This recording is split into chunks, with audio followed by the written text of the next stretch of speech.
Thanks for hanging with us. Hey, thanks for having me, guys. Well, hope you're enjoying the week. We have to start off by congratulating you on winning the Pepsi Rookie of the Year award. This was voted on by the fans across the country. I'm sure it means something special. What does this honor mean to you, Saquon? It's crazy. It just caps off the year. I get to come to work every single day, be a New York Giant, live my dream, play in the NFL, and then at the end of the year get voted on NFL Pepsi Rookie of the Year by the fans. So definitely got to say thank you to the fans, and also thank you to my teammates and everyone that helped me get put in this position. Saquon, Chris and I got to see you play in person in college football at Ohio State, a game that you started off with a kick return touchdown. And when you guys were warming up, didn't have your jerseys on, it was pretty clear who the best player on the field was just from watching you. And watching you in the NFL, your ability to take the talent that you showed in college and make some NFL guys look like college defenders is really unlike anything I've seen, at least regularly in my time watching the game. What do you think is the key to your success and what I would consider almost an unprecedented ability to bounce off your first hit, keep your balance, and keep moving forward? I will definitely give credit to, my work ethic and the things that I do with my trainers and, putting me in uncomfortable positions and working on my strength. That I think ever since I was in high school, that's when I realized what you do in your off season, what you do in the weight room, and what you do in training translates to the field. And ever since I took that approach, I've been having a lot of success. So I would definitely say giving credit to strength, working on my strength, working on my speed, and working on my flexibility to be able to bend and get low. I weigh like 230 pounds, so I'm considered a bigger back, but to be able to cut like a smaller back, that's things you have to focus on, and I think that's one of the strengths of my play. Saquon, there was a number of things that myself and others were worried about. You coming from Penn State, great career there at Penn State. We hadn't seen the Penn State running backs be dominant in pro football. Fair or unfair, you removed that myth in your rookie season. I typically would ask, what was the biggest adjustment between college and pro? But since you were so successful, give me what the adjustment's going to be from rookie year to year number 2. You talked about your training staff. Now you've been through the league 1 year. What are some of the things you didn't know that you might need to work on so that you might even improve on that great rookie season that you had? Well, I think not only for myself, but every rookie is going to have this issue. We got a year of tape on us, So now coaches in the offseason are going to be able to scheme on you. So now I got to go back and watch film and see what defenses did to me and where I lacked in my play and where I can be better. So obviously watch film, watch every play I have, learn from the good things I did, and also learn from the mistakes that I made, and watch, like I said, watch how defenses attacked me. And when defense did have more success against me, what were they doing? What were their fronts? Were they slanting? Or to blitzing more, figure those things out, and then challenge is to elevate my game to another level. And what I mean that, not just talking about only on the field, with leadership also, and also elevating the others around me. And that's going to be the two biggest challenges that I'm much more than willing to take on. And I believe if I can figure those things out, I can have even a better year. All right, Saquon, I got to ask, toughest defense you faced this season. Which team got out there and you went, whoa? I was not quite prepared for that. Who surprised you the most? I would say it has to be the first game of the year against Jacksonville. What they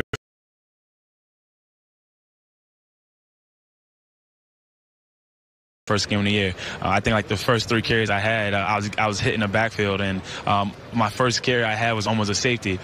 So that's when I was just like, whoa. But to be able to go through that game and to stick with it and be able to bust out a long run later on in the game just showed me that all the hard work that I put in. And it's just like college. Teams going to do things to stop you, and teams going to have some success stopping you. But something that I believe in my game, that that I'm a game changer, and I'm able to take it to the zone at any time. So I just got to be patient and take what they give you. But when they give me the opportunity, got to make them pay for it.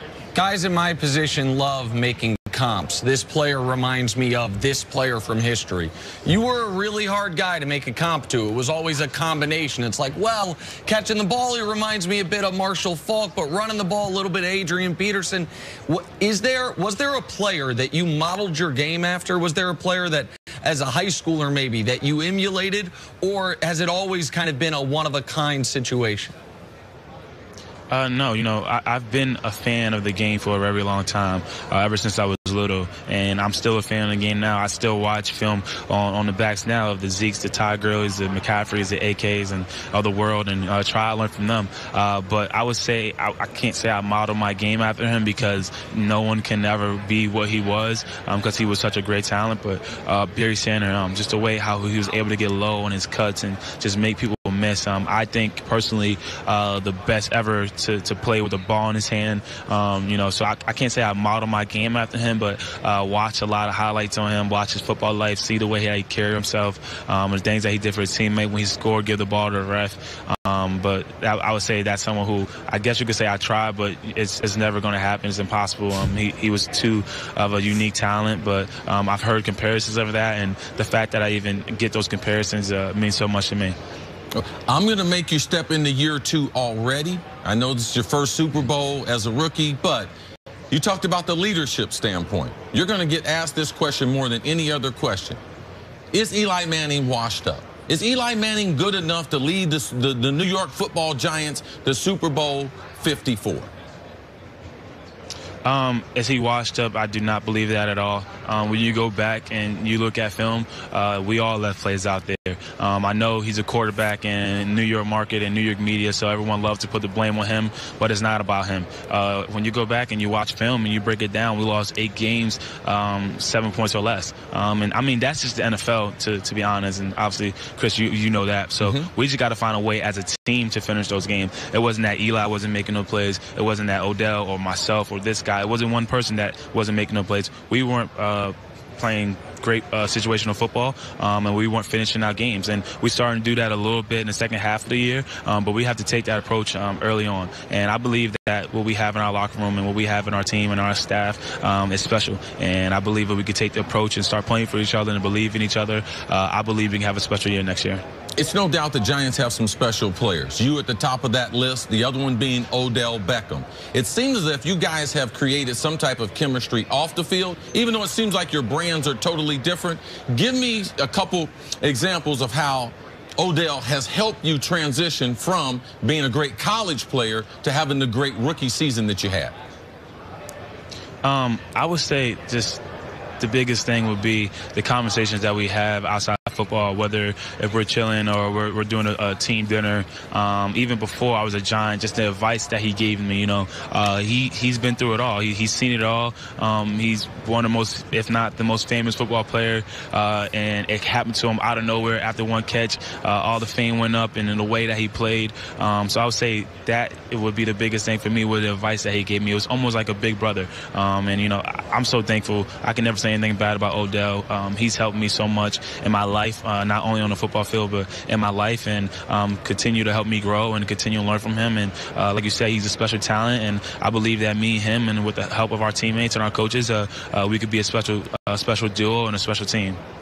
Saquon, last week you played in the Pro Bowl for the first time. The weather was just spectacular. I'm sure it was a great experience. Said nobody ever. Tell us about that experience. What was it like? What was it like sharing the field with all the best players in the league right now playing the game? It's crazy. It's crazy to make a Pro Bowl as a rookie. You got to cherish that. There's some guys who've never made a Pro Bowl, and you don't know if you're ever going to make it again. So I definitely try to cherish it. I got to play defense a little bit. But for me, it was crazy because I trained at Tom Shaw the year before. So I trained in Orlando. I was a dummy. I was one of those guys who was trying to see if the skill challenge was going to work, make sure everything was working. And a year later, I'm competing in the skill challenge. Was able to win the skill challenge. And then you see guys like Russell. You see guys like Andrew Luck that you see playing when you're growing up. And now you're on the same field as those guys, whether you're on your team or you're going against. And it's just crazy. It just not only the Pro Bowl rookie year, the year I had, the year we had the team, as much as I've learned from my teammates and my coaches this year, man, I'm really blessed, and it's truly an honor to be in the position I am.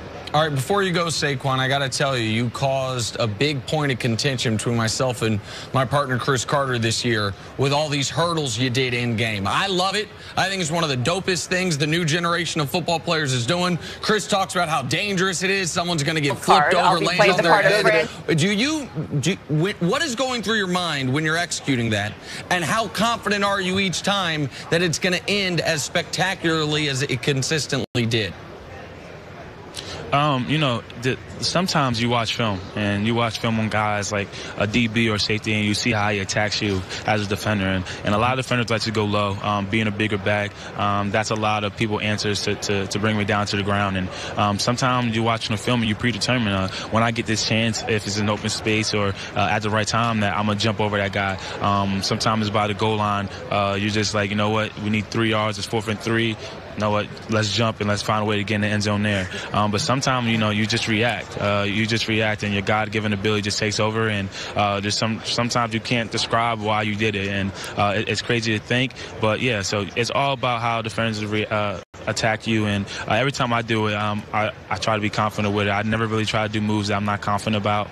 But I know you say that it's dangerous, but I think people really don't expect it because you see it, but it's not a lot. But you also got to be aware that you can't do it too much, so teams aren't expecting for you to do that. But I love doing it. My mama, she hates when I do it though. Okay. I mean, I think the fans love that I do it also too. Yeah. Listen to your mama and listen to Chris Carter. All right. Don't listen to Nick Wright, bro. He's watching film. He's planning it out. It's strategic. I love that. Saquon, thank you so much for spending time with us today. It was great insight. And we really congrats, appreciate it. And we personally want to invite you. We're here in New York City. We're fans of Saquon Barkley. If you ever want to come to the show, you're invited. I'll let you do all the jumping you want to. Thank you, Saquon. Thank you, guys. Big fans of you guys. Enjoy the week. Enjoy the game. Much more First Things First right after this. Man, stay on the ground, man. It's hard to believe he's